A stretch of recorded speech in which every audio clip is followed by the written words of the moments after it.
One moment. We are live, but Brad has disappeared. Still working so fine just a moment ago. Hello. Welcome. Hello. Right, yes, I can see you, I can hear you. Right, we're here today with Division 3 stream. We've got the Trying Dutchmen versus Helheim. Got two teams who haven't had the best of starts. Season 15. But they'll be looking to change that here. What's it been looking like for these two teams so far, Brad? You've been doing your research, have you? I've had a couple of looks at it. It's been a bit of a tough start for both of them, but it should be a tight game today. Some of the things I'm looking in draft are quite interesting. Lucio looks like is a hot choice between the two of banning and picking, so look out for that. And Helheim have actually won a game with a Zeratul, which is my favourite hero, so hopefully we'll get to see one of them tonight. Yeah, so it's exciting to see a Zeratul, isn't it? Yeah. Be some spicy plays. As we talk, the map bans have started, so I'm going to zap us away from our faces. Overview. So the first bans have come in, with Helheim banning Volskaya and Sky Temple, and in response the Trying Dutchmen have banned Towers of Doom.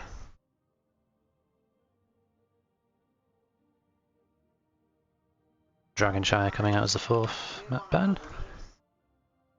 So nothing too unusual there.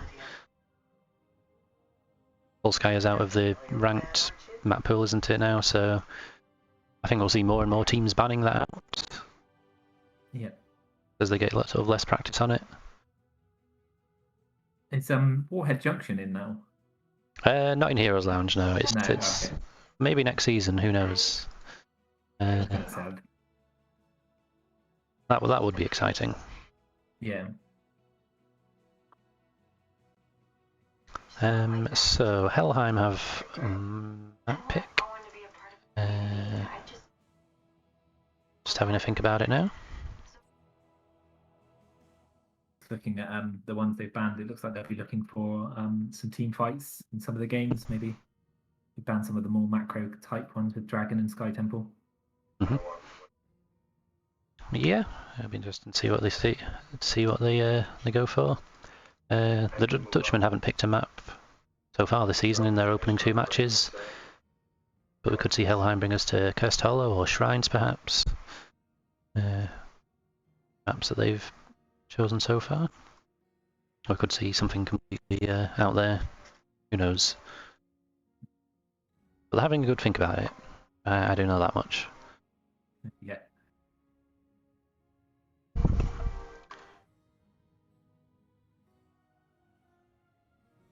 Yeah, it should be interesting. I think Tomb of the Spider Queen is quite a close map, isn't it? It's, again, team fighting, sort of good rotations. I think that'll be an interesting one to watch.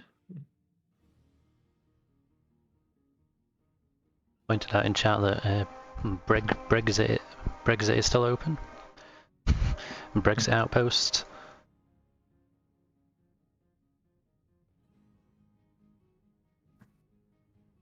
So yeah, as we get ready to go into draft, or eventually, once this map's done, there we go, Infernal Shrines. Infernal Shrines will be the first. Let me update that. So yeah, plenty of team fight potential on there, but good bit of macro as well.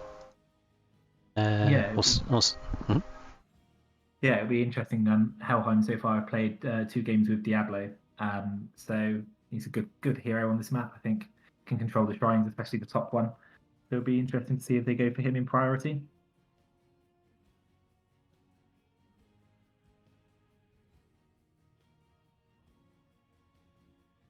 Right, so the lobby's up, so getting underway before too long. So before we head into the draft, just a reminder, Johanna's Falling Sword is banned, Bubble Half. BRL has been banned for a while. Lucio's Mixing Fire, the High 5 upgrade, is still banned for being bugged, and Deathwing's Gaze on to Destruction banned as well. So something to bear in mind. You know, you might see Lucio a lot higher. You know, prioritised quite a bit less than you would in Storm League, perhaps, with that level 20 being banned. Yeah, I believe so. But then looking at this, it does look like the Trying Dutchmen do like to play Lucio, and Helheim like banning him. So I think he's still going to be up there against for these two teams.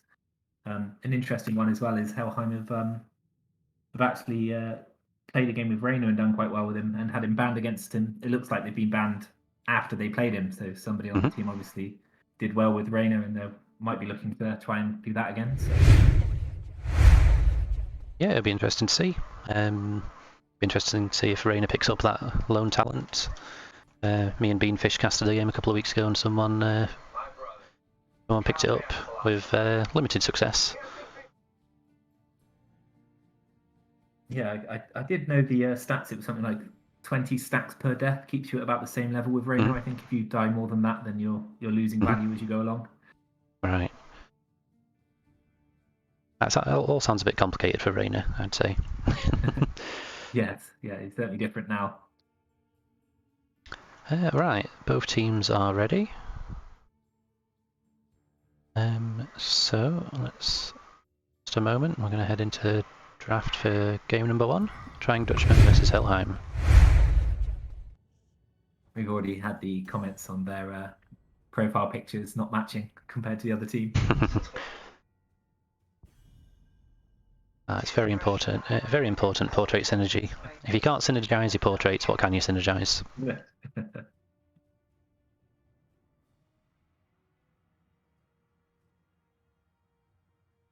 So, Infernal Shrines, let's have a look at what the teams have picked up so far. So, yeah, you mentioned that Dutchmen have had a big prioritisation for Lucio. In terms of mages, they've been picking up Chromie and Kelfas, who are popular choices on this map. Looking up for the Sonya ban. Yeah. So far, they've looked at banning May and Stitches quite a lot, the Trying Dutchmen. So I don't know if it's the teams they've been playing against, but they've been looking to kind of to limit the tank pool. But again, Sonya on the Shrine is so hard to get off. It's a good ban on this map, I think. Yep, definitely. And the Valor ban in response, she does seem very strong at the moment, so perfect sense. Yeah, again, another one that's good at wave clear and sort of diving in and just doing so well on everything at the moment, I think. So yeah, you'd kind of expect that ban most times.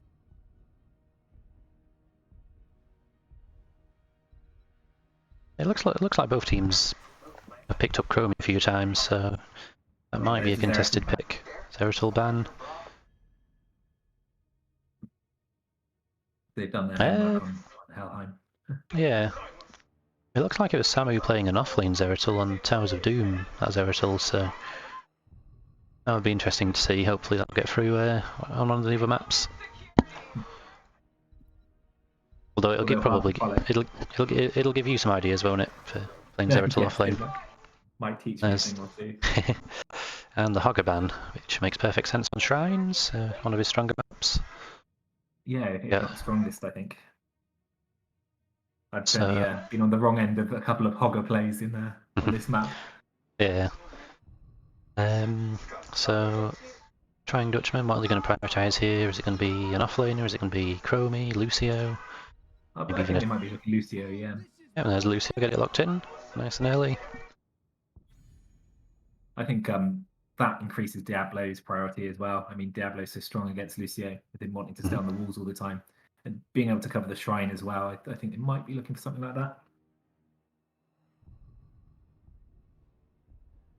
Didn't Helheim pick up Diablo before?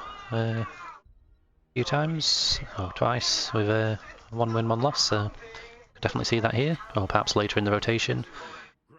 Cassia, Malfurion, 2 strong picks. Yeah, again, 2 power picks, so you can't really go wrong with a start like that. Solid start.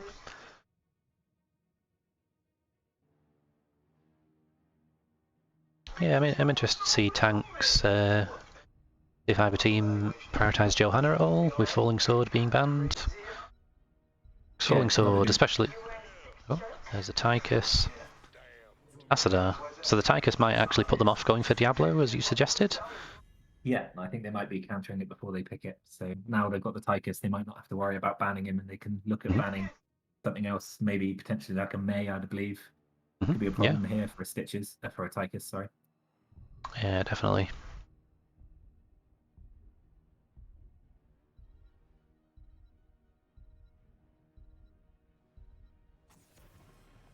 There's the Diablo ban from Helheim, so we were thinking Helheim might pick it up, and they've banned it themselves. So Yes, I guess now they've taken the Tychus, they've taken the main thing from pulling Diablo away, so they don't want to face that. yeah, that makes sense. And the Stitches ban in return. Which leaves May open. Yeah, May, Johanna, two of the more popular tanks that are open at the moment, and Uberak as well.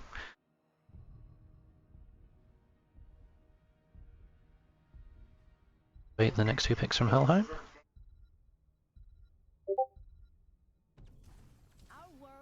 May and the Chromie, so... Yes, I forgot to mention how Helheim have played Chromie a few times with a little bit of success. So again, an excellent mage here, which can stay wide and poke. It's with short range like Tychus, then she can play safe. It's quite good. Yeah, and Slowing Tand's very strong on this map with all the choke points around the objective. Presumably, Chromie won't be going for Temporal Loop against the Lucio. As we see Diva and Johanna rounding out the draft for Flying Dutchmen. So they've got nice control from Diva and Johanna around the shrine. A little quiet. I'm going to crank us up. There we go. Can you say something, Brad? Oh, no. Yeah, hopefully that's better. Yeah, I'm really intrigued, like you say, to see the Chromie controlling the points. How well they do with the time trap.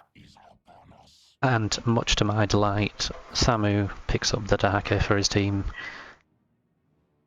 It does say on his profile it's his main hero, so I'm expecting good things from it.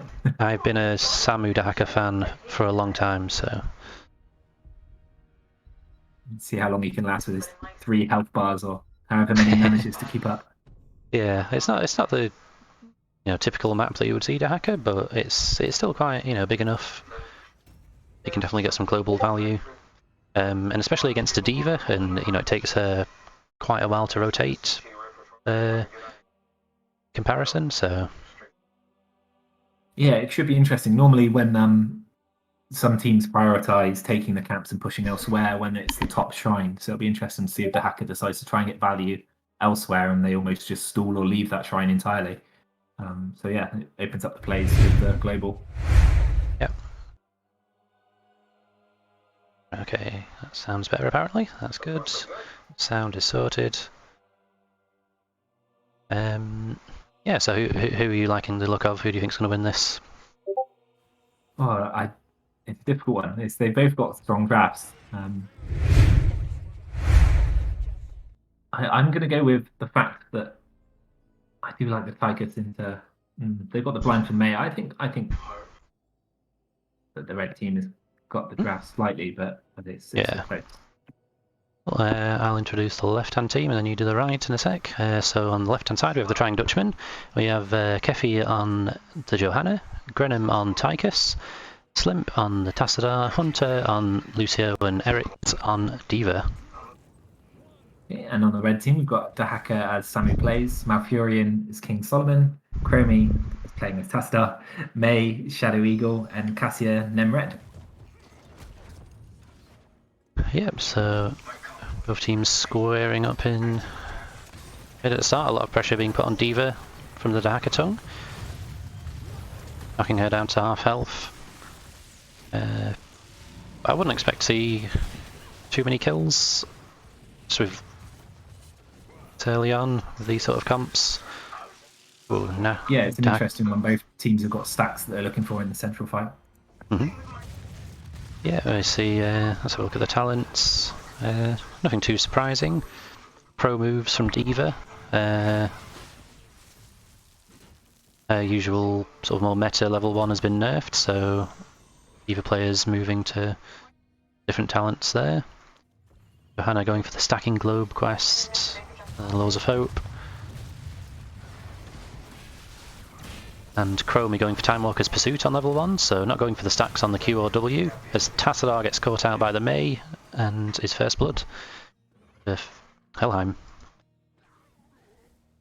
Yeah, it looks interesting. The Time Walker's Pursuit's the one that interests me because obviously in a lot of Storm League games you won't be seeing that from a Chromie, but the vision in these more organised matches is so important.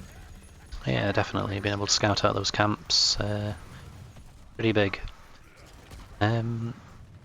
So on the top lane, a special mention, we do have the battle of the Heroes Lounge managers, which doesn't seem to be happening at the moment, but we've got Samu, the casting manager, versus Eric's, the league manager, so if either of them manage to kill each other, then that's 1 point to their team. Okay, Yeah, casting on the league team. Yeah, as we see the red team invading the siege camp. Blue team being forced off. Johanna was isolated on the bot lane. She couldn't get to the team, so blue team giving up the camp. It was a nice invade from Helheim there. Yeah, it's definitely the right thing to do to pull off that quickly. I think you can often get very greedy on these camps, hang around a little bit too long, so they did well not to get punished from the Hacker Burrow.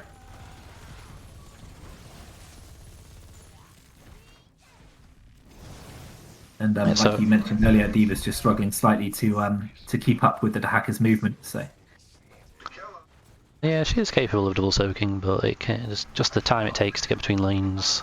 She can struggle a little bit. As the first objective is going to spawn on the bottom shrine, the blue team are capturing their bruiser camp in the top left. Red team not looking at theirs just yet. They are looking maybe to just get a bit of a head start on the shrine and focus more on that, I suppose.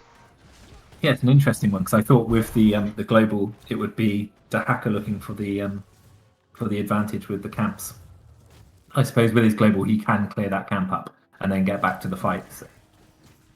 Yeah, it looks like Chromie's going to take the bot camp actually rather than the bruisers as Dahaka gets caught out on mid by the blue team.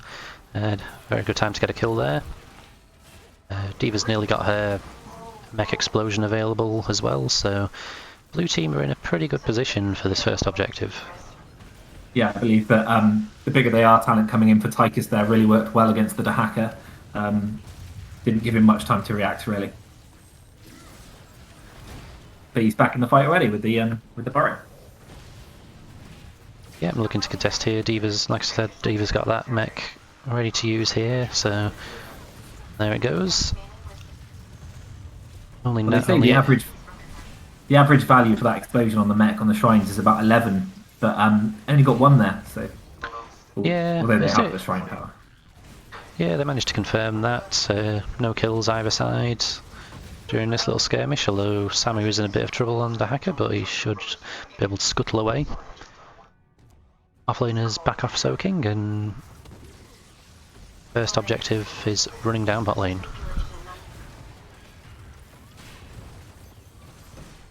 He's getting melted quite a bit here.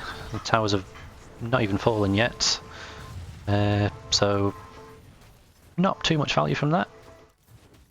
Yeah, that's a really strong defense by them. To not even lose one of their towers is pretty impressive. I was just checking then, and Tassadar's doing really well on his stacks for static charge, so it'd be interesting to see how early he gets all of that completed. Very, very confusing having someone called Tassadar on the opposite team. Yeah, I refer to them as their heroes. Yeah, so that's definitely the way to go, I think. Red team doing their camp, Tychus having a bit of a scout with his grenade. Not getting caught out though. Under a bit of pressure, but she's able to slide away. The Hackers walk down, they might look for a bit of aggression here, the red team. Just misses on the tongue on the Lucio. So it's still pretty even, both teams sort of at level 9, red team a little bit ahead on XP, but only very small amount. Yeah, Samu's doing a very good job of soaking the XP here. He's constantly just half a lane ahead and he's managing to hold that quite well. Pick up their camp.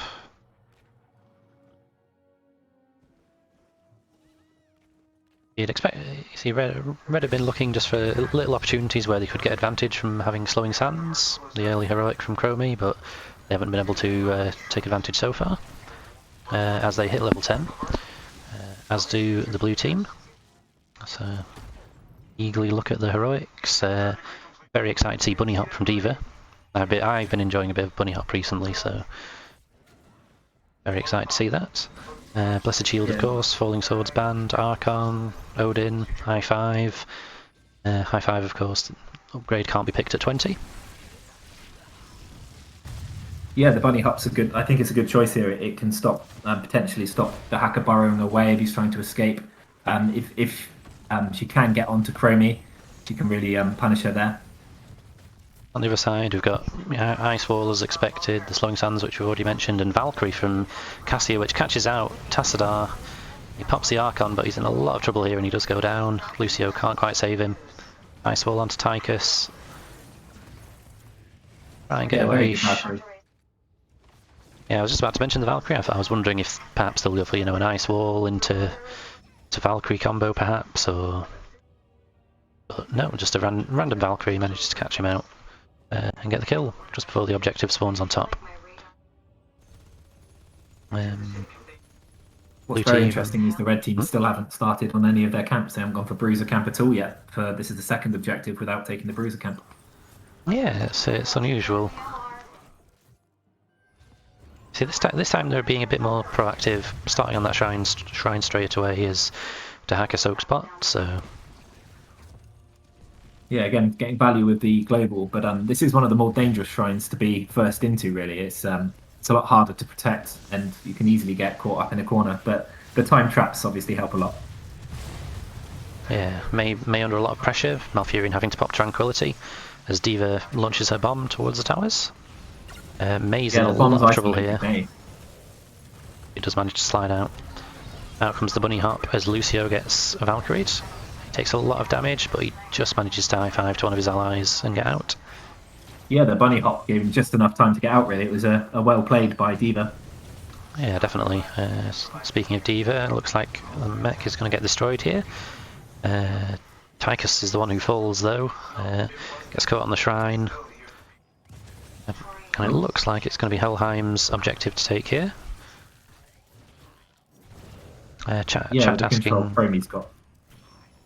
So just to explain the bugs, for someone asking in chat, so Falling Sword is banned because the damage and the stun effects are applied twice when it lands upon impact, and High Five upgrade is supposed to set it to a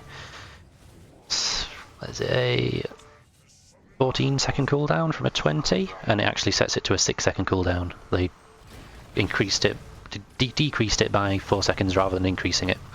So those two talents are banned, well, that heroic and talent. But yeah, as we see the Punisher going over to the red team. We are seeing a tower fall, so it's already getting more value than the previous objective than the blue team had. Still not too much. I was just watching the hacker try and sort of interrupt D.Va from swapping lanes, because obviously if you stop her with her boost, it obviously takes her a lot longer to get across. But Eric the Swift was onto it and went the safe way around. So yeah, very sensible. So yeah, they're nearly getting a foot on top, but not quite being able to secure it or find any kills along the way. Not too many kills so far. Hacker's looking for something on the back. Yeah, if we can get a good tongue, then we might see an Ice Wall follow-up as well. Ice Wall hits Tass. Yeah, out comes the zoning Bunny Hop, but Tass does get hit by the Valkyrie. Big damage coming out. Cassia's in a lot of trouble, but so is Tassadar, who does fall first. That slowing sands really making it difficult for the blue team, but blue team do seem to be taking the fight to their opponents. With that Commander Odin. Almost perfectly timed Bunny Hop. Now they're on Samu. Yep, Samu, 300 health, and look at that race card hacker. Speeding away down the map. He wasn't just about to let D.Va take him out, he did say there's a bit of competition there. Well, yeah, exactly, yeah. Johanna's still trying to chase Samu for some reason. I'm not sure what she would have done if she had caught up with him then, but so it's all pretty even still. 3 kills to 4. Both teams taking a bit of damage on, top lane, but no real advantage for either team. Slight experience towards the red team, Helheim, I suppose. Yeah, so far I'm really impressed with Erica Swift's timing with D.Va, and also some of Chromie's control and on the points has been really good to see. Like the blue team going to put a little bit of siege damage onto the bot fort here. But looking at top lane, the fort's going to be under a bit of pressure from minions here, and D.Va's nowhere near to clear that up. Yeah, with it being that low, it only takes the hacker to go up there for a while and global down, and they can split them. Definitely both teams hitting level 16 around the same time, so no real advantage here as Samu's looking for that tongue once again. Manages to land it on Tassadar. High 5 comes out to get him out as the bunny hop and Odin are popped. Cassia's getting a bit low as the D.Va bomb is released. And the Valkyrie on Johanna puts her in a difficult spot, and she does fall. Nice counter kill from the red team. Very well played by Samu and his timing there. I thought he was in trouble, but he's done very well to get out of that. I think that's what's turned this around. Yeah, D.Va just getting a boosters to get out there. I was a bit worried for a moment. Lucio gets tongued and gets taken out just as this shrine spawns, so red team in a very good position here. Yeah, okay, Samu with the tongue, and he did so well to survive in the initial fight, and then to come in and get that kill as well. He's really making the difference for his team there. Yeah, very nicely done. Speaking of Samu, he's going to put some pressure on top, maybe trying to confirm that fort. Blue team picking up their bruiser camp in the meantime. They're sort of conceding this objective, picking up a camp. D.Va's pushing bot, trying to confirm that fort. With those kills, it's given the red team battle levels lead, so... Yeah, I'd imagine the blue team would be quite happy with the trade if D.Va can push enough pressure on that fort, but saying that as the hacker races down. Save that, so no forts falling just yet. May's just positioned on the flank here, ready to follow up on this Punisher jump perhaps. Yeah, and the hacker could be in trouble. There's the big ice wall on Tassadar, but her team's a bit far behind there. The high 5 comes out. Oh, and the Valkyrie just misses. It was a nice play there. I think if May's team was a bit closer there, they could have killed the kill perhaps, but... You get the fort. Interesting to see if the hacker's going to have to pull off now to sort out top. So they might be able to step past the Punisher if they can time it well. Yeah, D.Va's mech nearly falls, but the level 16 emergency shielding keeps it alive for now at least. Though it does fall eventually to the Arcane Punisher. Johanna trying to zone out the rest of the team. Minimal keep damage taken, but still that's good for the red team. They're on course to get level 20 before their opponents, so... Yeah, and the blue team have to be very careful because this could be another burrow in from the hacker, or even race carring down as quick as he can now. But well anchored by Johanna. Camps. Both moving down to bot. We might see a bit of a skirmish on this bot camp. I feel like the blue team will want to force it before their opponents get to 20. Johanna stepping up. But the red team just backing off. They're happy to wait until they get that talent advantage. Yeah, especially with D.Va's mech so close to having the bomb as well. He's soon going to have enough control to take it, even if they did come in. Yeah. Interesting talent choice from Chromie. Oh, as blue team are going in, the Blessed Shield tries to get Chromie. Valkyrie on Tassadar. Big damage coming out from Cassia as the mech is popped. D.Va's in trouble. Oh no, she's been forgotten about. Yeah. So the counter engaged by the red team. Everyone's kind of been healed up. Oh, big damage onto D.Va. She's going to be in a bit of trouble here if she's not careful. High 5 gets her out nice and safely. Yeah, Lucio doing very well for his team there, helping them out of a pretty sticky situation. So yeah, good Lucio play. Yeah, nice healing from both teams. They're both creating some good chances for kills, but they're just not able to score them. As the red team are going to siege down the bot fort with their level 20 advantage. The next Punisher is on bot once more, so if they can take this fort, then and if they secure the objective, then they'll be going straight onto the keep. So that'll be nice as the blue team go to top. Yeah, quite happy to trade there. I think just looking for that 20. So short term, it benefits the red team more with where the objective is, but blue team taking what they can, trying to pick up whatever XP they can salvage. And if you're the red team, I suppose you're just wanting that objective to spawn as soon as possible, or blue team to step out of position. Yeah, they'll be desperate for him to step out, but looking like D.Va leading the line. He's quite good at escaping. D.Va nearly getting caught in that time trap there. Cassia is on her own. Yeah, it looks like D.Va has spotted it. Gonna look to dismount, but the team's not going to be able to follow up here. May doing a bit of zoning there around the shrine area. Yeah, again, May's zoning really good. Without May being there, Chromie could have easily been countered. So, tongue on D.Va, who uses bunny hop to try and escape. Yeah. Nice wall, just misses.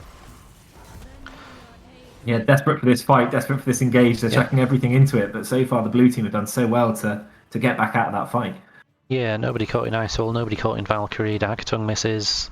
Blue team hit level 20, so they'll probably want to fight here. Especially with two ults being down on red now. Yeah, definitely. Odin has been popped, Blessed Shield comes out.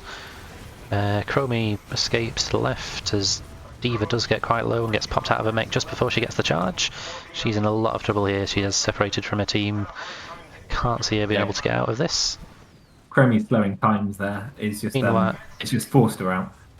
Yeah, Eric's is going to fall down there eventually. Let's keep an eye on the shrine for now. As the blue team just focusing on trying to get the minions down, I think, at the moment. They're trying to confirm the objective now that their D.Va has fallen.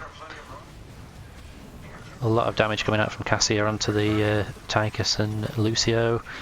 The time trap into the ice wall, and goodbye Tychus. Red team not stopping there.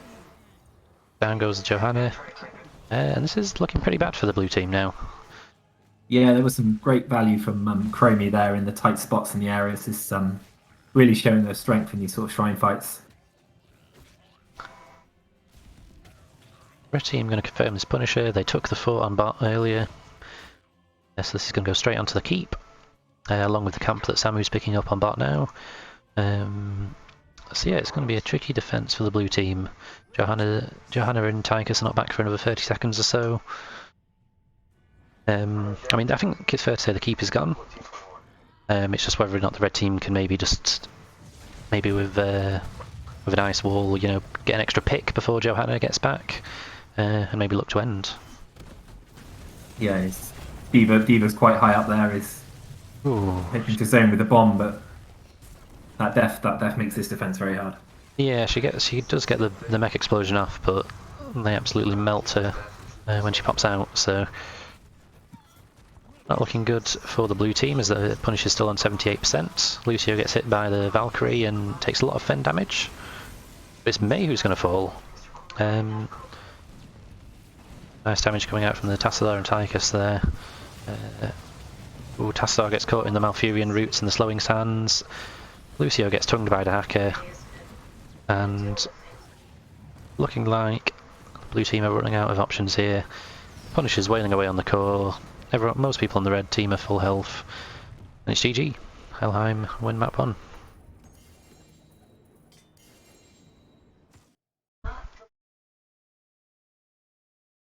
I thought we were looking quite close at the end there. Yeah, I think they were unlucky.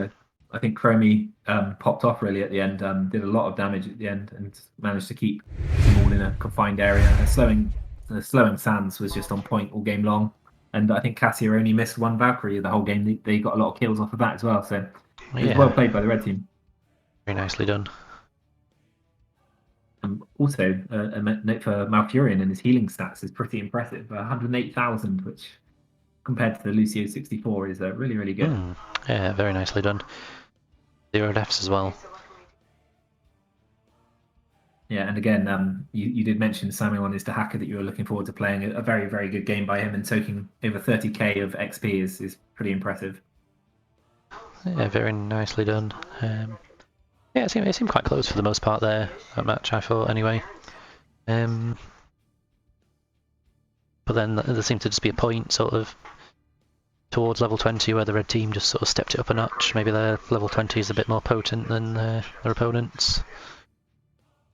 Yeah, I thought they did the right thing, the blue team, to go in, because the red team had used two of their heroics trying to get the fight before they turned to 20. So I thought that it was the right thing to go in. They were just unlucky in the position they got caught in with the Chromie, and again, Chromie's slowing sands spread Diva out so far back that it caused a lot of problems. But I think it was the right choice.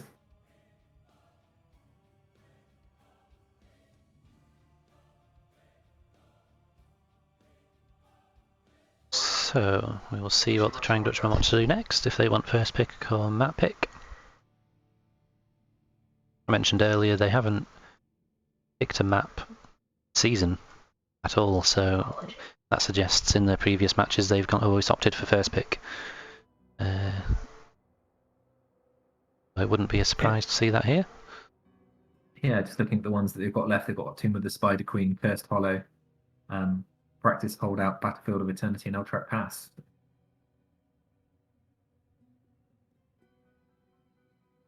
We saw them ban out Towers and Dragonshire.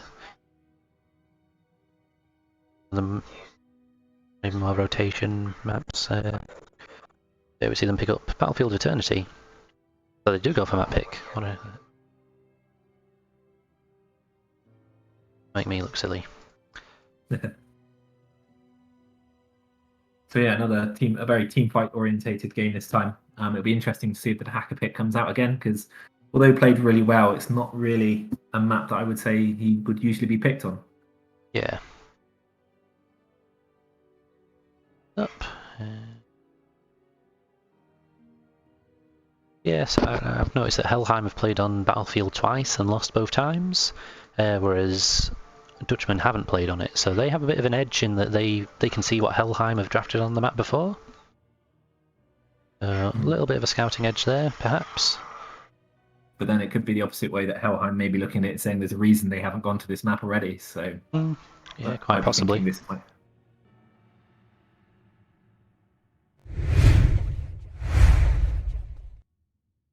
Yep, so lobby's up.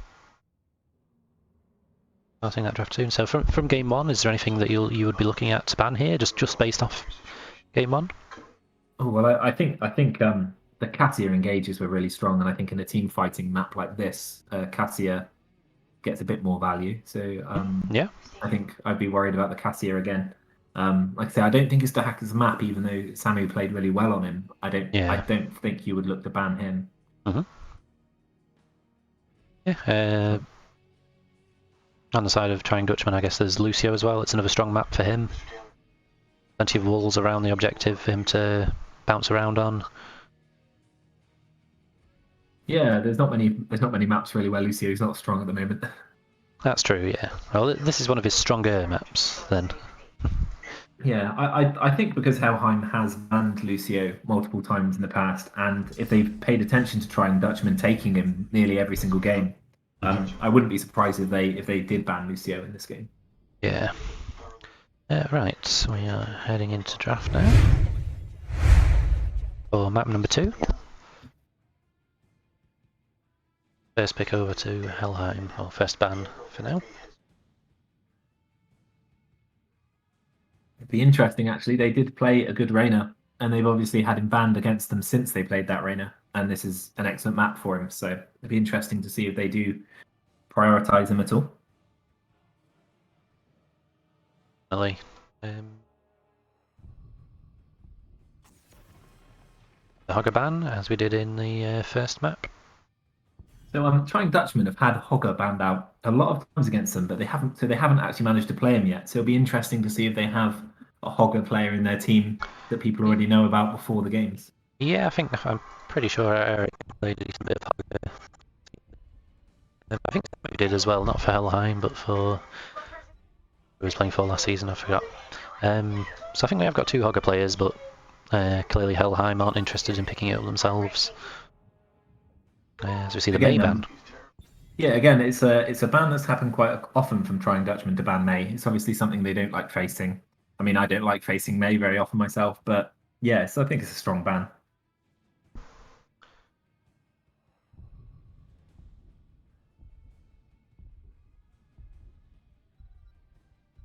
It's always the question on this map whether you go for the team fight or the race, whether you're the attackers or the defenders, really. Li Ming ban. That Very sort good for of poke on pokey this map. race. Yeah. Will Flying Dutchman ban out of Valor here, or will she be picking in this draft? Yeah, to be not banning Valor on this map is they must have some sort of idea of countering it because they must expect to first pick Valor. Oh, there we go. Boo.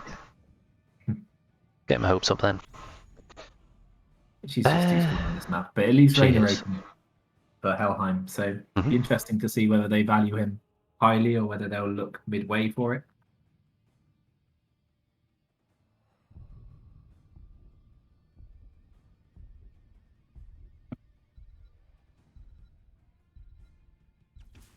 Yep, there's the Rainer. You called it. Very nice, solid pick. Yeah, it puts immediate pressure on the Trying Dutchman to decide whether they're actually going to go on something that has the race potential to keep up with Rainer or not. What will we see in response? Good chance of that Lucio again, as we've mentioned, and Stitches, but it's going to be Malfurion, no Lucio. Hook and Root combo coming out. Yeah, very nice combination. And again, Stitches is something they've banned previously, so they obviously rate him quite highly. Very strong hero now. I feel this is a pretty good map for Stitches. I mean, you might not normally think it is, but I feel like there's a lot of sort of blind hooks that you can throw around the objective area.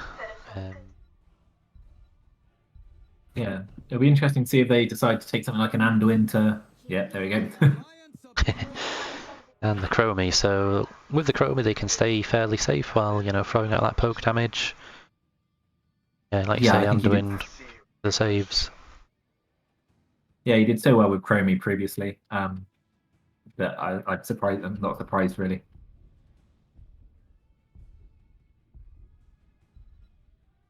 Another ban coming out from the blue team. It's going to be Diablo here, just choking the tanks a little bit.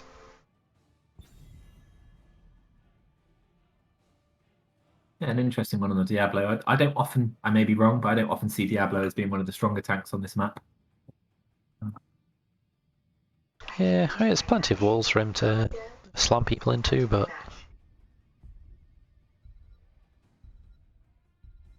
shall see.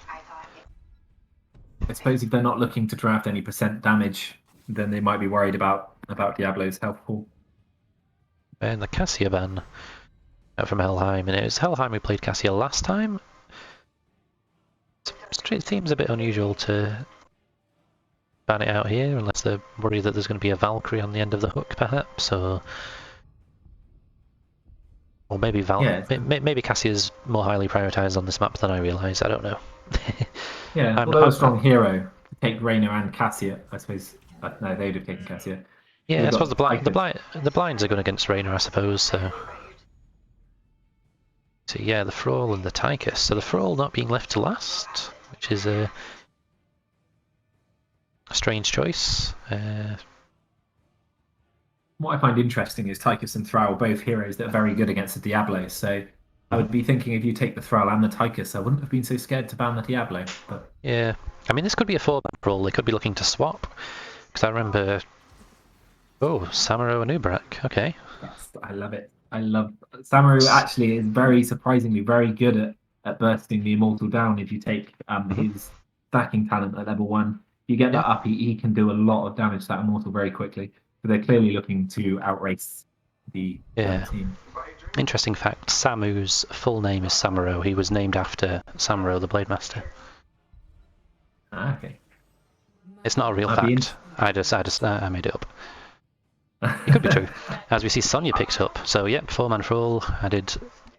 I kind of looked and thought, nah, there's no chance Eric's is picking up a Thrall that early.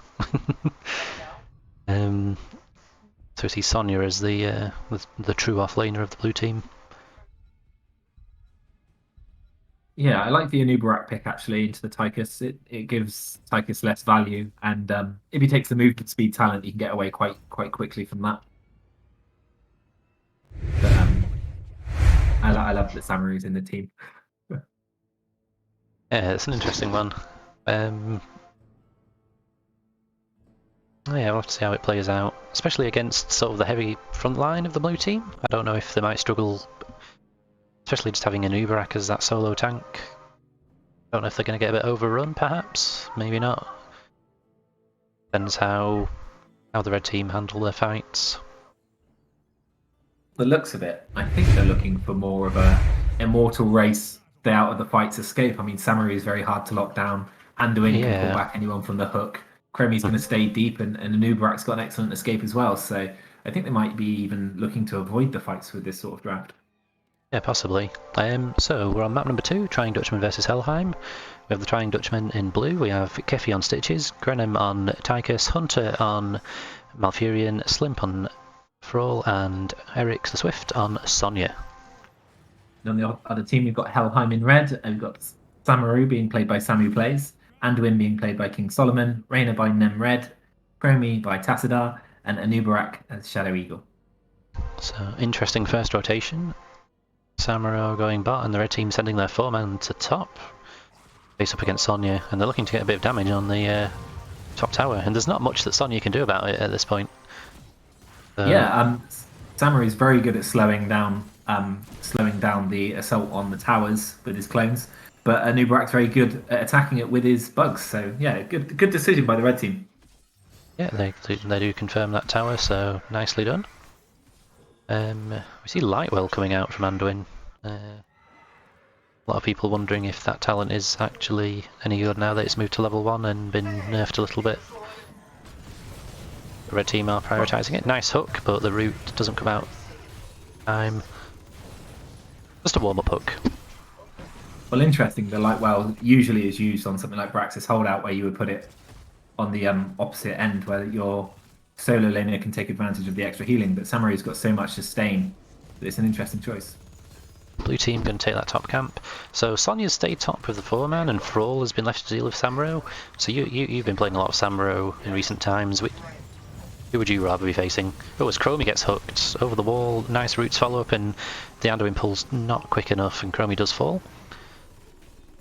Yeah, they're both tough challenges. I mean, they've always been good solo laners in Sonya and Thrall, and they've often been known as some of the better ones to face off against each other. So they're both difficult. But I don't know which one I would choose. But interestingly, Sonya's not gone slam build; she's gone the block talent. Yeah, I guess it makes sense against the Reyna and the Samuro. I've still been favouring the slam build. I just slam everything still as the hook comes out onto Anubarak. Nice roots follow up, and he does go down. Nice follow up damage there. The Sonya spear was well timed. Some well stacked CC there from the blue team. Yeah. Another interesting one for you is that Thrall has actually taken Crash Lightning, which when hitting at least two heroes with a single use increases the damage. And normally on the solo lane you wouldn't choose that, but against a Samuro he's just waiting for him to split and looking to take advantage of that. Yeah. Well, I mean, in the original setup the blue team had, he was going to be in the 4-man, so I'm assuming that Thrall would have preferred a few more stacks by now, but like I say, he's just hoping to stack up on this Samuro a little bit. Blue team heading towards their bruiser camp. Red team, kind of like similar to the first game, they're not straight on that camp. Like, I don't know, they don't seem to prioritise the camps as much, and it paid off for them in the first match, so I won't criticise it too much, but... Another very interesting talent is Piercing Light for Anduin, which if you can get it off, hitting two heroes with a single chastise gives you spell power. If you get that off, it's very strong, but it's a difficult one to land. Definitely. The hook onto a Nubrak, but he manages to get his burrow out before the roots hit. Samuro gets caught in his own team's time trap, but he's going to be okay. Red team gave him slightly... the extra armor. Yeah, exactly, yeah. Oh wait, no, Chromie's not gone for that talent, she's gone for the more traps. Okay. No, there's a... So hook on the Samuro, but he's just going to swap out of that as Stitches takes some heavy damage. Sonya and Tychus have gone to race. The red team are going to win this first stage.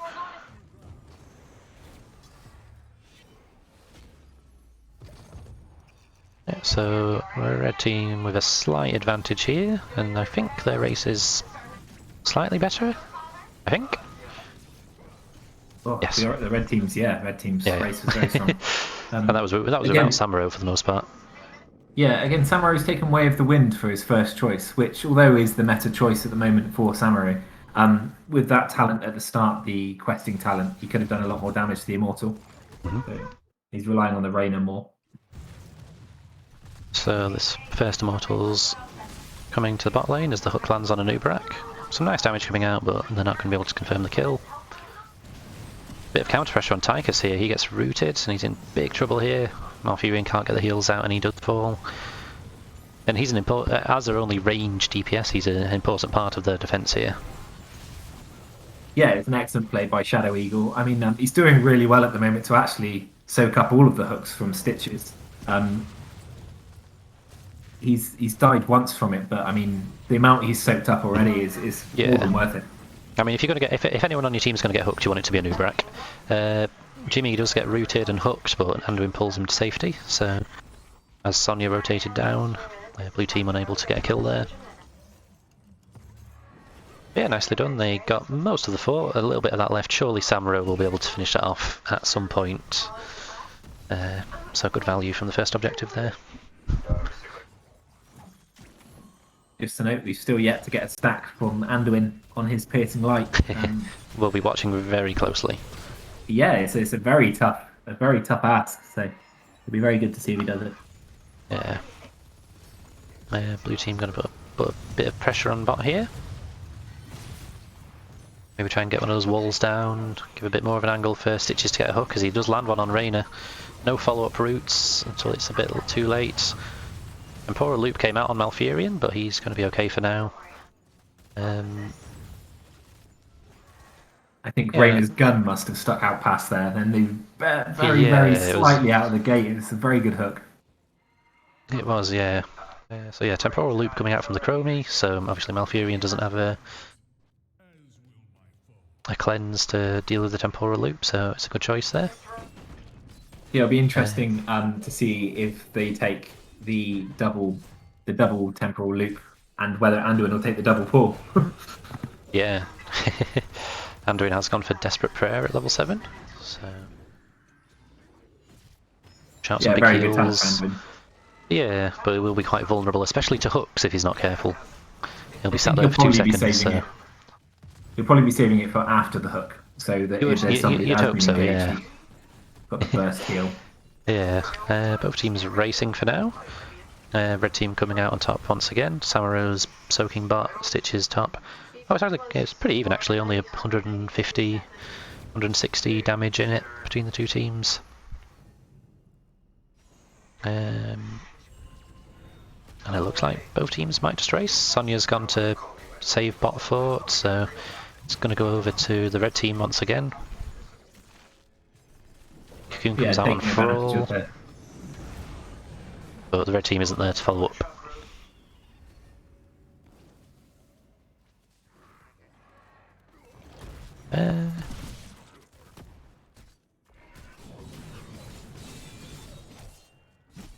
So let's just have a look at heroics. Both teams did hit level 10 during that fight. We've got Wrath of the Berserker from Sonya, Putrid Bile, no Gorge, Tranquility, Earthquake from Frawl, Odin from Tychus, of course. See the likes of Hyperion and Bladestorm from the red team. Tychus in a lot of trouble here. He's been temporal looped in a bad position, but uses the Unstoppable from Odin to cleanse himself. As Sonya spins on the enemy team to try and zone them out. Yeah, very good usage of Odin. very often, I suppose, you could pop that quite early in the defense. So he did really well to hold on to that until needed. But Samurai's got some very good value bottom. Yeah, he finishes off that fort as we expected, and no doubt he'll be doing that to the top fort before we know it. Blue team putting a bit of pressure on top. Samurai looking to slow the rotation. He knows he's got the pressure bottom, so he's just being Samurai and a pain, really. Yeah, that's part of the job when you pick up this hero, isn't it? There you go. He's already working on the top fort, getting the last few hits in, and just strolling out as you do. Yeah, so advantage red team. They've got a bit more map control of those forts down, but they're not too far ahead. The blue team, they just need to be getting some of those picks from the hooks. They got a few good hooks early game, but they've not really managed as much. Yeah, the hooks have been good, recently. But again, it's a Nubarak again. Yeah. I mean, once they hit level 13, Stitches gets the fishing hook automatically now, after his little rework. So he'll be getting those longer range hooks, so he can maybe start aiming for the likes of Anduin and Chromie. We see the Earthquake coming out, Sonya's in a cocoon. Stitches taking a lot of damage, Samuro spinning, Sonya spinning. Anubarak's the first to fall, Stitches falls in return, Anduin goes down as well, and then Reyna. The blue team's superior sustain and like that heavy front line, giving them the edge in that fight there. Yeah, to not have the CC to be able to stop that blade storm was devastating then, and Samurai getting away with so little health, but yet getting away was so important. Really well played. Definitely could have gone either way that fight. Blue team now going to burst down that Immortal, trying to look for their first objective of the match. Samuro just putting the map pressure on, getting top wave. Stitches is going to go and soak that up for the blue team. And you would expect to see the red team look for a bit of a defence here, although they should get most of the heroics up soon, whereas the blue team have a little bit longer to wait on a few of theirs. Yeah, it's an interesting time now because the red team have often been the defensive team until now. So now having to actually stop the engage. Nice self-cleanse by the Tychus, but he's taking a lot of damage. He has been looped and he's already used his Odin, so he does go back in and does get destroyed by that Chromie. Anubarak's taking a lot of damage, gets hooked by Stitches. But that might have saved him in a weird way, because it took him away from the rest of the blue team. So red team do have numbers. Blue team starting to split off a little bit. As Sonya does get low. I feel like the blue team should be backing off a little bit here. Waiting for someone from the red team to go race, perhaps. Here comes the Earthquake from Thrall. They're looking to take the fight. Anubarak gets very low and he does go down.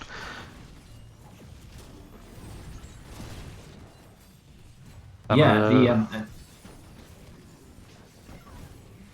an excellent fight there to recover that for the blue team. But some really good plays. I mean, Chromie holding her temporal loop, and this time until the Odin was popped. Seems like she's learnt a lesson from the first time. Really well timed. Close hook from the Stitches, nearly catching someone out. He's got that extended range now, so like I said, he can just reach that bit further, past the Anubarak. Well, not just then, but in general, past the Anubarak, and I think the ideal target is the Anduin, right? Yeah, definitely. But again, Anubarak's positioning's been so good that he's soaking up every hook. Yeah. So the Immortal pushes in. Stitches takes a lot of damage, gets quite low there, but he's going to be okay. Anduin dodging the hook very well there. Red team are going to want to get this fort here, try and even the map up a little bit.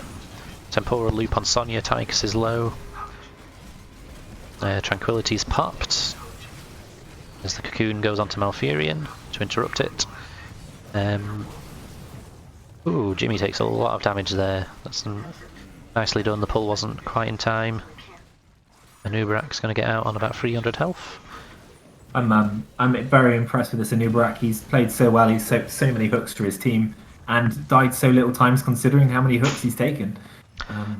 Yeah, definitely. He's got all the beetles as well to try and take some of the hooks, definitely not making it easy for the Stitches.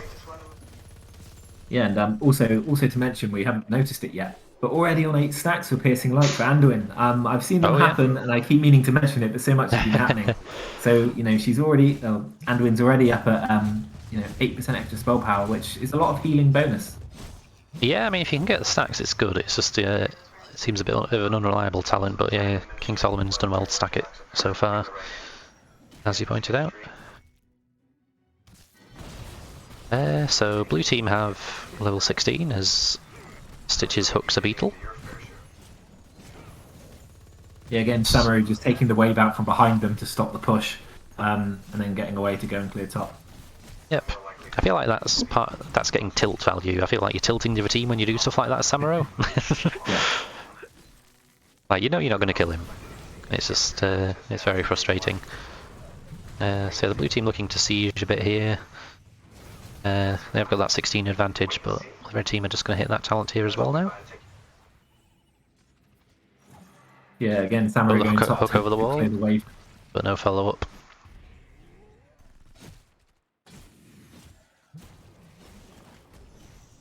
Going to pick up their Again, camp. that Samurai clone just showing exactly where they are at all times. Red team, yeah, not going for their camp. They're just going straight onto that race, trying to get a bit of an advantage. But the blue team are not too far behind as Nubarak tries to stall them a little bit.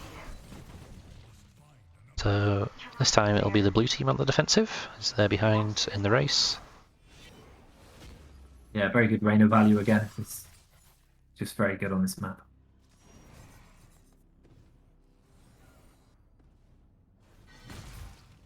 Yeah, it's a bit of an awkward standoff. I think the red team have good poke with Chromie for poking at the Immortal. You know, they can take their time a bit, but they have to be dodging hooks in the meantime. As the Nubarak burrows in and gets Immortal stunned and into the Malfurion route, out comes the Earthquake, and he's in a bit of trouble here. Yeah, an excellent timed Earthquake. Yeah, the extra CC is slow. Oh, the hook on Rayner, and he does fall. Nice kills coming out from the blue team. Yeah, interestingly, as soon as the Nubarak dropped, it made it available for the hook on another player. It's just so pivotal to how they're playing.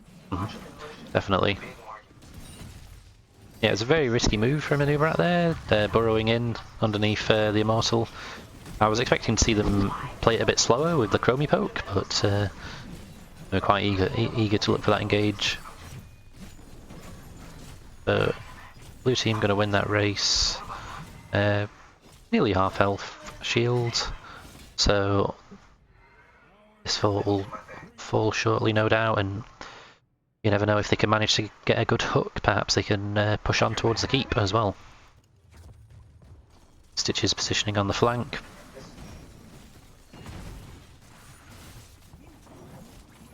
Just token of a beetle. Another hook.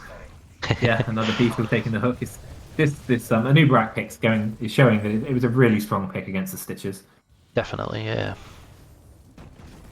So here we go, the Immortal is pushing on. Lightwell's there giving some nice sustain as Samuro is trying to put pressure onto the Malfurion here. The sidewall's been brought down by the blue team. Oh, Samu plays taking so much damage. He was spinning around, but Sonya was spinning on him, and she won the battle of the spins for now. Yeah, I believe that Samurai was just trying to get out by using the extra armor on the spin rather than anything else, but yeah, done well to take him out. Yeah, Sonya got out with a sliver of health there, very lucky, as the keep is going to fall. And it looks like that's all the blue team are going to be able to get, I think. Oh, well, for all once more, he's gone for the Earthquake. Hyperion used in response. Two identical cooldowns, so they've cancelled each other out there. Yeah, I mean, I'm a very big fan of Thrall. I don't think he gets played enough. I mean, he's certainly counters a lot of heroes that get played nowadays. That Earthquake is just devastating for the slow. So the red team haven't been keen on capturing their Bruiser camp so far this game, so the blue team have said, okay, we'll take it for you. Yes. They pinch that away and move on to top camp. So he has gone for the second charge of Leap, but Chromie hasn't gone for the second charge of Temporal Loop. Okay. For Piercing Sands instead. Yeah, I mean, now with the piercing to go through, she can really sort of ramp up her damage. The two sand clones. Interesting position from Sonya, just waiting to see if Samurai turns up. Yeah, we've got the trap there, scouting out the camp as we have a bit of a pause. back to us. Yeah. Red team just Yeah, suffering very. from a bit of lag. Yeah, I think the red team's been really unlucky so far because they're playing really, really well. I mean, Anduin with getting those 8 stacks is really impressive. Although I've done the commentator's curse of calling the 8 stacks and we've seen none afterwards. Again, Anubarak I think is having an incredible game and Samaru's playing well, but the blue team are looking really, really strong with how they're playing. Yeah, definitely. Right, both teams are ready. Back into the action. Yeah, blue team just on the edge of level 20, so bit of an advantage for them. But it looks like the red team might. Oh no, okay, yeah, they do have the advantage for this immortal. The red team aren't going to get 20 themselves in time. What have we got? We've got Ignore Pain from Sonya, fairly standard. We've got Master Hooker from Stitches, so even more hooks and more powerful hooks. Bit of healing denial when he hits them on the enemies, or making his allies unkillable if he uses helping hand hooks. Tranquility upgrade from Malfurion, Earth and Shields from Thrall, giving them even more survivability, and of course Big Red Button from Tychus. A big strong level 20 power spike there, a lot of strong talents. Yeah, you look at their talents and they really have got a lot more defensive capabilities with those, with the Earthquake Shield, the Serenity, the Master Hooker, everything's just looking very hard to kill now. Yeah, definitely. So they take the first half as we expected, and the red team are going to have to defend here. They don't have much of a choice. And poor Loop comes out onto the Sonya. She pops Ignore Pain. Odin's popped as well. Here's the Earthquake.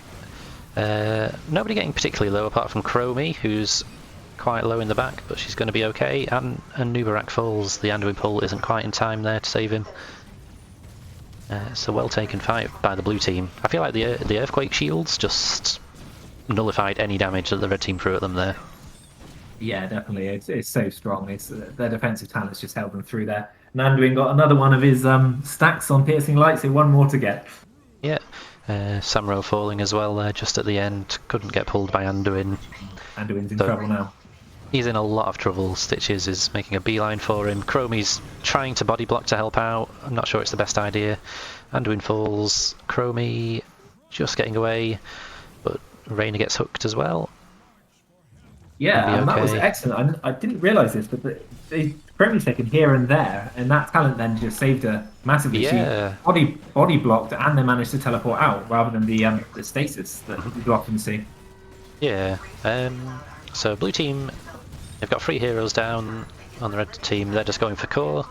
It's down to 60%, and they should just be able to end here. They've got a immortal with a lot of shields coming in the top lane if they do fall. It's their game to lose now.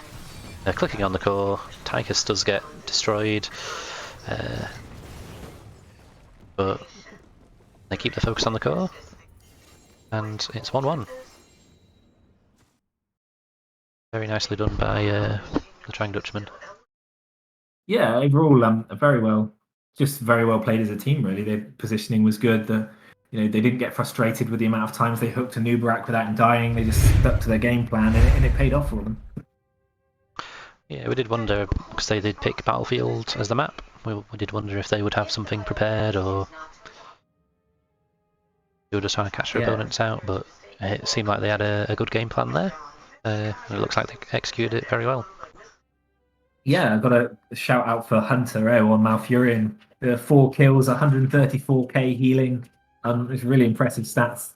And against a strong Anduin, who I thought played really well as well, he's really stood out. Yeah, some very nice hooks coming out, good route follow-ups. Definitely looks like something they've practiced. If they haven't practiced, then well, good job. Yeah, yes. Looked really impressive. Yeah, that evens up the series, 1-1, so you get a third map. Which seems fair. I feel like both, neither map has been too one-sided. That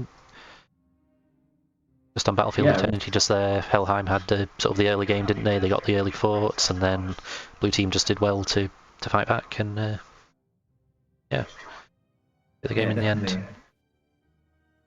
But that leaves 4 maps. It's either Tomb of the Spider Queen, Cursed Hollow, Braxis Holdout, or Ultra Pass.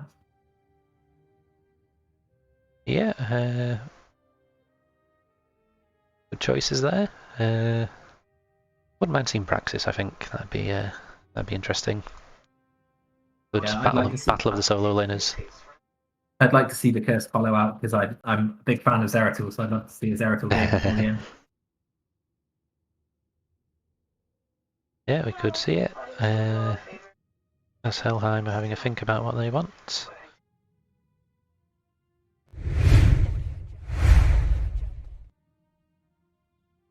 You have to say in both games so far, the Malfurion has stood out for me on both teams when they played him. He's looking really strong. Yeah, definitely. So yeah, it might be a highly prioritised pick in the third map. Yeah, you're right, both teams have played him very well, so Helheim are opting for first pick.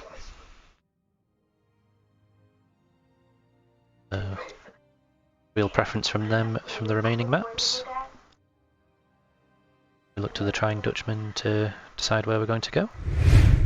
Yeah, it'll be interesting to see if they go for more of a macro-based game or whether they're looking for more team fight again. I'd imagine they might go more macro after playing on such a team fight map and falling short. So I'm thinking Cursed Hollow or Ultra Pass. Yeah. I believe in Braxis or Tomb. See shortly.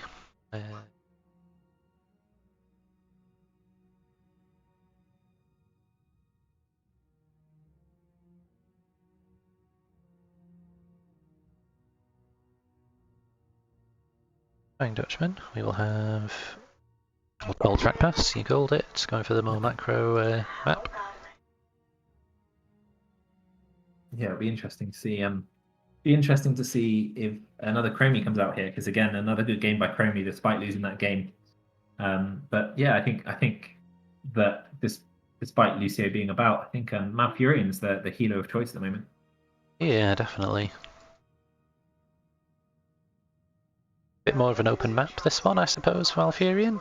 Maybe not a major issue, but a bit more vulnerable to being flanked here on Alterac Pass. But it is another good map for Samaru, so it'll be interesting. I think it was Samu Plays who played him last time. So far he's done really well on the offlane. So it'll be interesting to see if he favours his Dahaka, which again is a good map for him, or whether he goes for that again. Yeah, we shall see. And I believe that Lucio probably will still be high in draft choices. I think, again, Trying Dutchmen like playing him. Helheim don't like playing him. So I think it'll be an interesting one.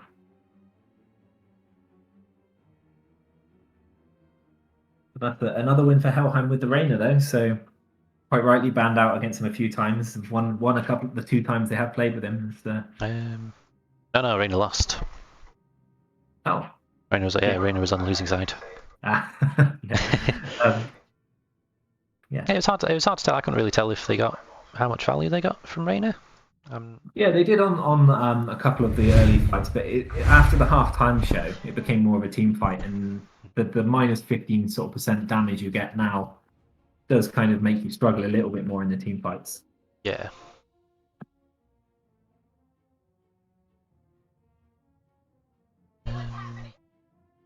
But it'll be interesting to see if they ban the Chromie, even though they lost with it. That's 2 times. Yeah, we've seen it twice now.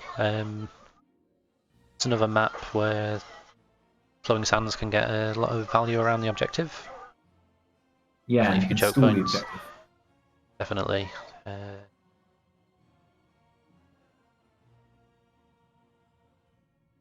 we've not, apart from Dahaka, we've not seen too much global in this yet. Always space for a Falstad or a Brightwing on this map, perhaps. Maybe an Abathur, maybe Lost Vikings, I don't know. Yeah, I'd love to see a Lost Vikings player, I've got to say.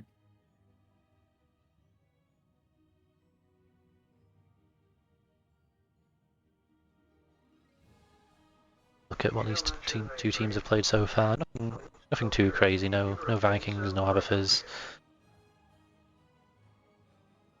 Yeah, because now with the new way that you collect cloves, Abathur's got a bit more strength now with being able to collect these things a little bit slower and safer, really. So he does get a bit more value now with the experience changes. Definitely.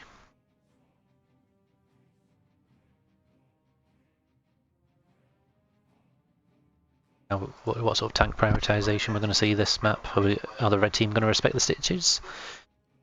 Because it was executed quite well, and again, you know, it's good to throw some hooks around the objective on this map. Yeah, definitely. And the trying Dutchmen do like to ban May and Stitches out, so they took the Stitches last time. So they obviously rate him highly. So it'll be interesting to see where they go with this. Yeah, Helheim went for first pick, so maybe they're eyeing up the stitches for themselves, if it is open. But anyway, we'll find out in just a moment as we head into the draft for game number 3.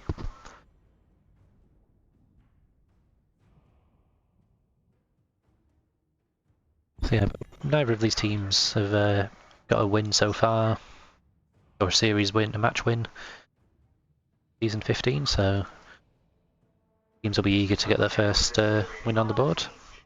Yeah, it puts a lot of pressure on this one map that it's come down to now. Yeah, I mean, it seems very, it's been very close so far. I feel like both maps could have gone either way. Two well-matched teams for sure. As we see the Stitches ban. Yeah. No interest in being hooked again.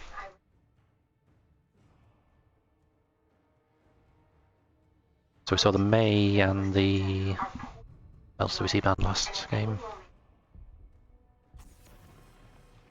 It's the May.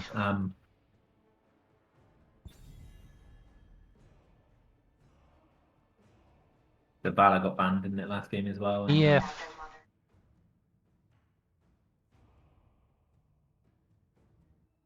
But with Helheim playing Zeratul, if they do take the Valor, they do need to be safe with him. Sonya ban? Yeah, always a solid ban. I suppose he's always been strong. And there's the Valor.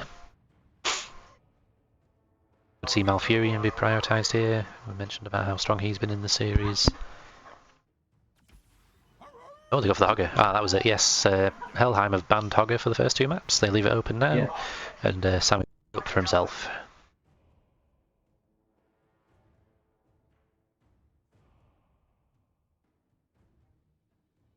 Yeah, I've not seen too much of Hogger since the most recent patch where he got a bit nerfed. He's definitely still a strong hero, but we'll have to see just what Samu can do with him. As we see Malfurion and Tychus picked up in response. So you quite often see a Tychus Diablo to follow a Hogger. They're normally very good against him when they can sort of pin him down and Tychus blow him up pretty quickly. But yeah, the Malfurion pick we knew was going to be prioritised in this game. Yeah, Tychus is often sort of mentioned as a bit of a Hogger counter, but I do remember casting a game last season with Samu playing Hogger, and I'm sure there was a Tychus on the other team. I don't think Samu cared. I think he just spun around and made the other team's life a living hell. Cassia and Johanna picked up as well from the red team. So some nice blinds coming out and nice damage from the Cassia. Yeah, the double blind into Tychus makes his life hard. So they probably had that in mind if they were taking Hogger first pick, that they might be facing something like a Tychus or at least a strong auto attacker against Hogger. Yeah. So the ban's coming out from the blue team first. Could be a support. Oh no, they're banning out the Chromie. In the first 2. Yeah, especially they've gone for the Malfurion again. No cleanse for the loop, so it does make perfect sense.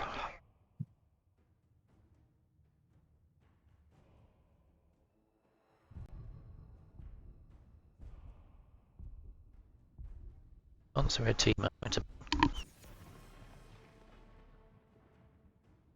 Like I say, the Diablo Tychus is often looked at a good counter as Hogger. But it also means that Diablo is also a counter to Lucio, so I wouldn't be surprised if they're looking for the Lucio pick for their healer. Yeah, quite possibly. I know that King Solomon is a Stukov main, so we could see that come out as well, perhaps. Played against him quite a few times over the seasons, and very good Stukov player, so we could see that as the blue team go for Asmodan and Muradin. Not what I would have expected, but I like it, I like it. Yeah, it certainly adds extra pressure onto these long team fights that might go on over the objective. You can easily get some good value for Azmodan on this map. Yeah, definitely. We saw his sort of globe build be buffed in the most recent patch, and it does seem to be very strong, so we'll see how he gets on with that. Red team go for Decadent Falstad. I was hoping for a bit more global, and there it is. Yeah, I think the Falstad's a direct answer to Azmodan, really. But I was surprised at the deck card. I thought it might be a Lucio. But I Yeah, mean, again, with the Tychus having to go in close, though, those slows and the zonal control from Deckard could work well against the Tychus. yeah, for sure, yeah. And the blue team are going to round it off with a Deathwing, okay. Definitely some surprises in this draft, but exciting ones, so... Yeah, that certainly makes a difference. I mean, Falstad, doesn't he get percentage damage later on in the game? I think he's got something he can. Yeah, I think they might have changed his Giant Killer slightly, but I think he does still have it. They will be able to get some good damage out if he does go for an AA build. Yeah, some interesting drafts. Mixing it up a little bit from the maps we've seen so far. Yeah, really interesting. I'm trying to work out which one I fancy the most out of taking the map, really. Just trying to look at the heroes and not thinking about the players. Yeah, both teams have got a bit of macro about them, haven't they? With Falstad and Hogger's pretty good macro-wise, and you know it's hard to catch him out. You know it's hard to gank him. And then you've got the sort of Azmodan split push and the Deathwing global on the blue team. So yeah, it's hard to tell. I slightly fancy the draft of the red team a little bit more. I mean, Hogger on the camps, and this map's so important to take those camps on cooldown, and he can just do that so quickly. And then I think when Falstad does get the percentage damage, you can really cause some problems to Deathwing. But I think the blue team have certainly got the early game. You can stall for a long time with Deathwing, and all that time Azmodan can be pushing and stacking. And Yeah, definitely. So it's 1-1. Trying Dutchman versus Helheim. Third map, winner takes all.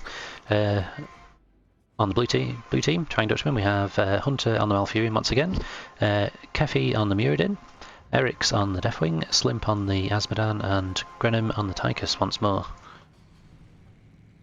Yep, and on the opposite team on the red team, you've got Hogger as Sammy plays, Deckard on King Solomon, Johanna on Shadow Eagle, Falstad being played by Castar, and Cassia being played by Nemred.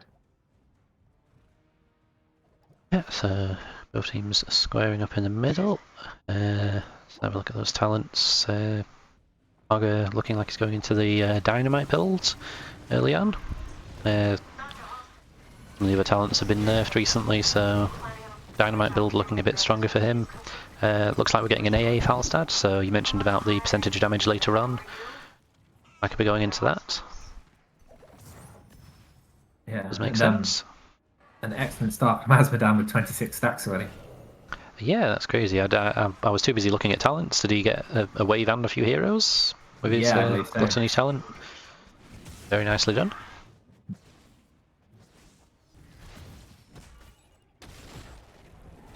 And interestingly, Muradin going for the Perfect Storm quest. Yeah, I mean that's the most fun way to play Muradin, so I don't blame them. Both teams going on the camp. Tychus and Malfurion for the blue team, and Hogger spinning away on their camp for the red team. Red team not caring about camps too much in the map so far, but getting this one as soon as it spawns. Definitely seeing it as more important. The experience you get from these camps, and I think they spawn quicker than most camps, really. I think just to keep them pressurizing all game long is really valuable. Definitely. Yeah, it's really handy to have Hogger who can sort of solo them from such an early level. Interesting that Muradin's gone top. Yeah, I don't know how the Deathwing Hogger matchup is, but yeah, I can't have much experience on that. Yeah, I mean Muradin's going to struggle to clear the wave a little bit, so Perhaps we'll see Deathwing move back up once this camp's cleared in mid. Looks like you called it perfectly. Murin getting a bit low as well, actually. Hogger doing a good job of putting some pressure onto him as the Deathwing does come up. Spins away, as Hoggers do. Yeah, I'm just looking at a very interesting talent from Tychus and the Master Assassin. Azmodan getting very low on bot, but manages to get away from the Decad gank. Sorry, carry on. Yeah, taking the Master's Assassin is, although you get the passive attack speed by 10%, looking to complete that quest is very hard. Definitely, yeah. I have seen more people pick that recently. I'm not on board with it yet, but it's gaining in popularity, so... I suppose he might be looking at, with the blinds, he might not get the value out yeah, of the, exactly. Yeah, that makes sense. Both teams grabbing up their respective camps. Red team get the early channel on the objective. Blue team aren't close enough to have anything to do anything about it. Yeah, Hogger really showing his value of being able to do that camp so quickly solo. They've got 3 on the blue team just trying to keep up with that. Yeah, and it looks like the blue team won't be able to stall this, or they might be able to with the zoning power of Deathwing. Yeah, they do manage to get that off, but yeah, only 5 seconds to go. That was really good. Very nicely done. Red team hitting level 7 a little bit earlier, but the blue team aren't far behind.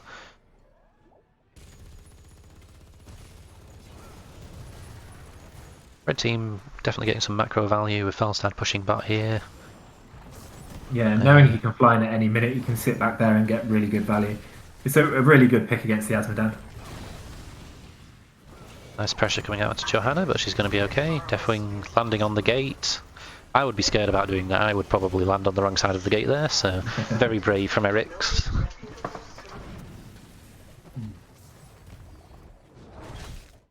Yeah, we've seen the blue team miss a bit of soak on top there, as Hogger was pushing away, giving the red team a bit of an XP lead. Deckard set up some potions nicely, ready for the red team to push in. Hogger's ready, he's doing that camp on cooldown. Second it spawns. Pick that up. The way it's going, the red team are going to get to level 10 before their opponents, and then they can just force the objective and get a bit of a nice push on. Yeah, it's again that camp's played so quickly by Hogger. It's just on cooldown coming at them. It's a real problem for the blue team. And speed charge taken by Johanna, another interesting talent. I've heard some people love it and some people really don't like it. Yeah, I like it, but I feel like the movements, the baseline, is it 5% movement speed, and then the movement speed when you use Condemn, I feel like that typically gets you a bit more value, but we shall see how well Steed Charge does here. Polstad's still in that bottom lane. Yeah, he's stacking his level 1 quest, he's having a good time, he's taken 1 tower, he's looking to take another. Red team hit just about to hit level 10, they're going to look to force the objective. Oh, maybe just backing off for a moment. Alstad slowly flies up. He doesn't fly up, but he is flying, but he's not using his fly ability. He's always flying, isn't he? So the blue team hit level 10 as well. There's a bit of a skirmish here. Avatar popped by Muradin, and Deathwing's Fear not hitting anyone. Muradin survives with 50 health, and Deathwing has to fly out of there as well. Stay a while onto Malf and Tychus. Hinterland Blast. Yeah, very good stay a while and listen. Malfurion falls and the objective goes to the red team. Meanwhile, Azmodan doing Azmodan things, using Demonic Invasion on the bottom fort. Yes, yeah. You can sometimes against Azmodan lose the objective and get more value than the objective would get you. Yeah. But again, Falstad just playing so well at the moment, just playing to his strengths, and so he's going to have to be careful in time with this Tychus being able to do that much damage, that followed by just one Asmodan dunk could be the end of him. Definitely, yeah. Got a nice defense on bot there. Red team putting some pressure on mid. Muradin taking a lot of damage, but he's going to be okay. Doesn't look like they're going to get too much value. Maybe mid.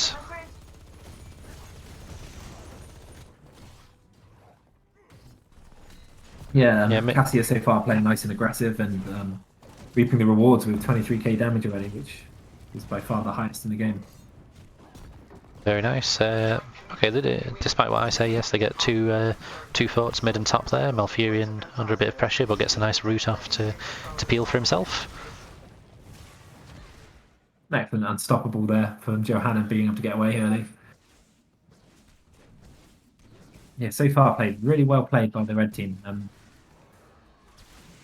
Yeah, they've definitely. Yeah, red team have been on the front foot. But looking at Asmo, his stacks aren't amazing just yet.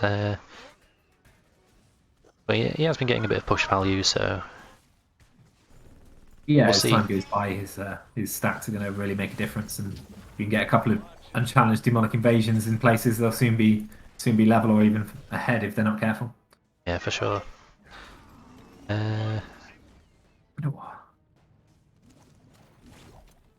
Yeah, we might see the blue team get a bit more into this once he does get those stacks, so we shall see, we shall see.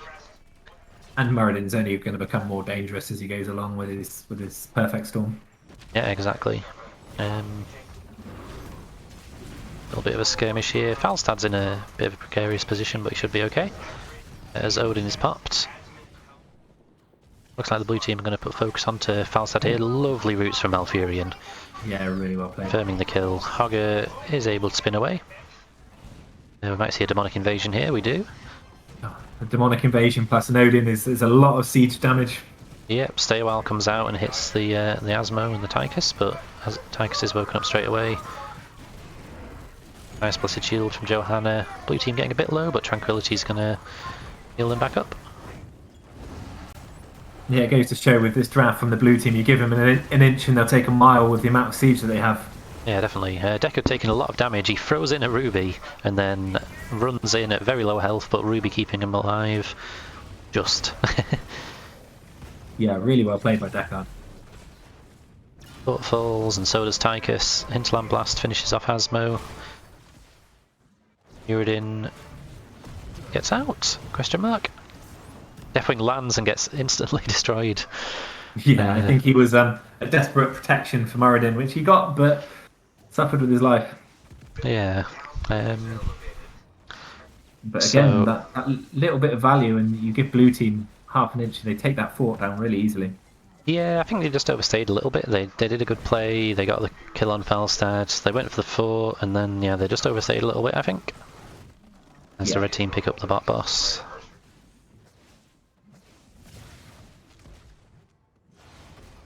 I mean, I know when I play Muradin and I go for the perfect storm, I'm greeding for stacks. I probably die at least 3 times a game just for stacks. Same, to be honest. All part of the fun of playing Muradin. Again, so really early take. Yeah, they've channeled that straight away. Hogger's on the camp, and the red team are having to clean up this boss on bot. The red team have 16 advantage, so I think they're feeling quite comfortable here. Like blue team might be looking to contest here, despite being down a talent here. Deathwing taking a lot of damage. Yeah, Falstad has gone for his sort of new and improved Giant Killer Sustained Winds at level 13, so Deathwing really feeling the pain of that. Yeah, definitely.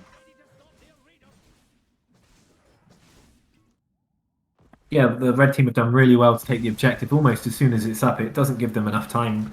Whereas the blue team, I think, with the draft they've been taking, would like to have stalled those objectives out for a lot longer than they've been able to. Yeah.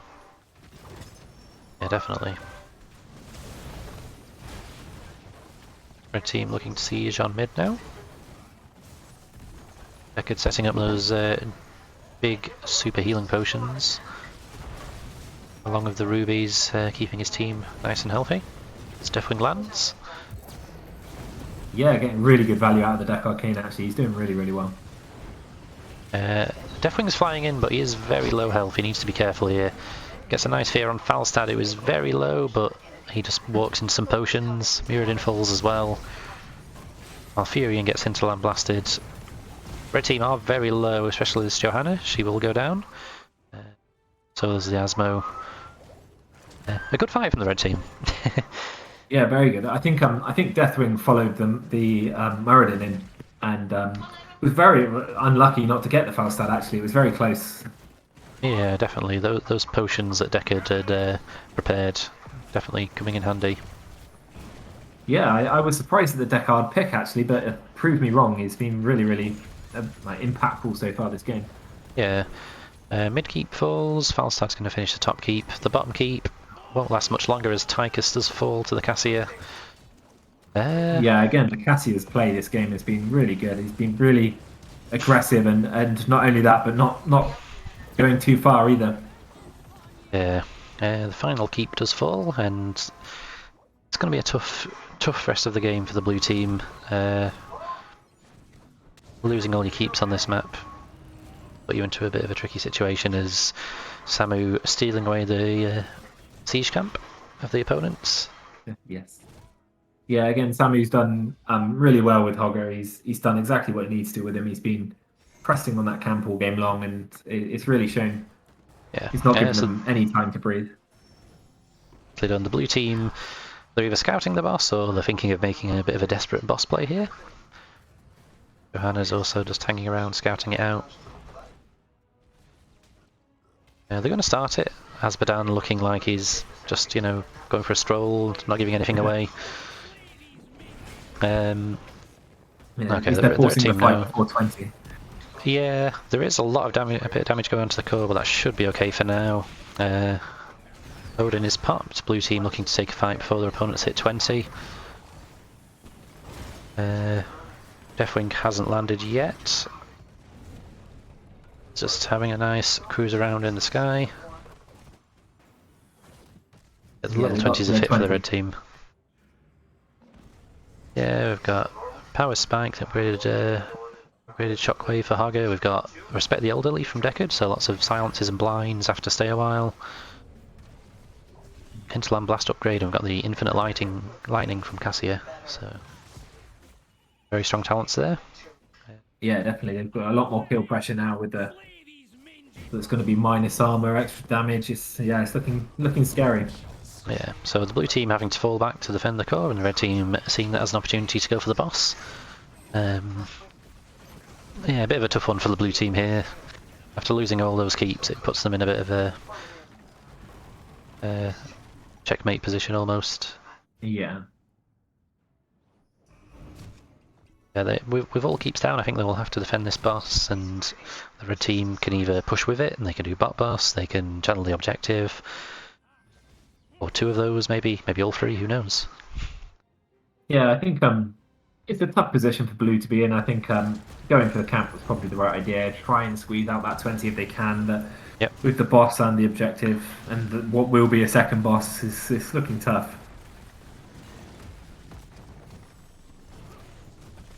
Surprised me a little that the red team didn't send one person, maybe Hogger, to just sneak the objective just while they were doing boss, but... Yeah, valuing the camp still, so doing the camp rather than the objective. Yeah, but playing it safe perhaps.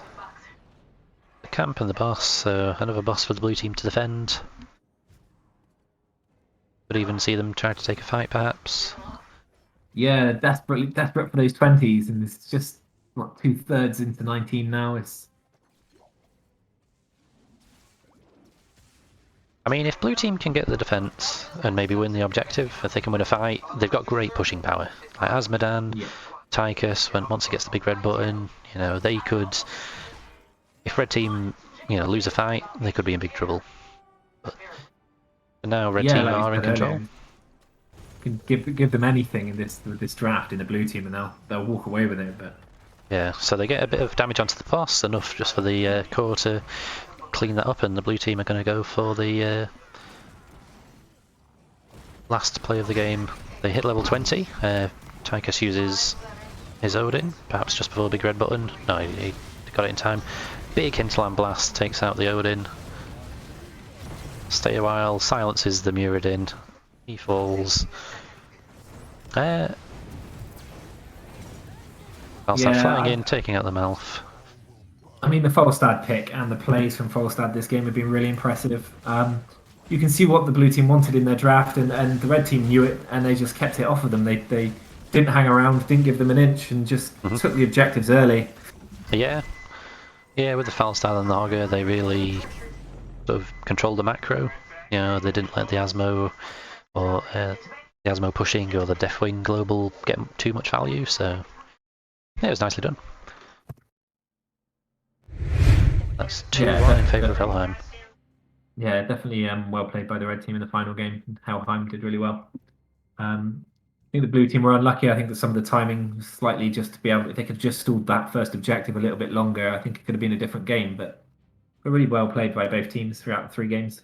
Yeah, definitely a fun one to watch. Bit back and forth in the matches.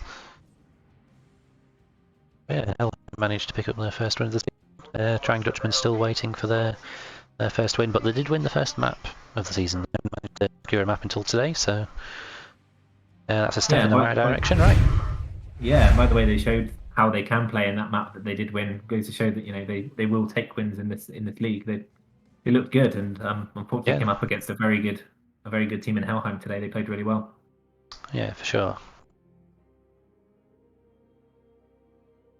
You done? Yeah, cool. That's all from me, I think, unless you have anything else. No, just really well played by both teams. So it was really good games to watch. Yeah, very nicely done. Well played, everyone. And best of luck for the rest of the season. It'll be interesting to see how they do. Yeah, definitely. Cool. Well, thank you everyone for watching. Soon. See you later. Bye-bye. Bye.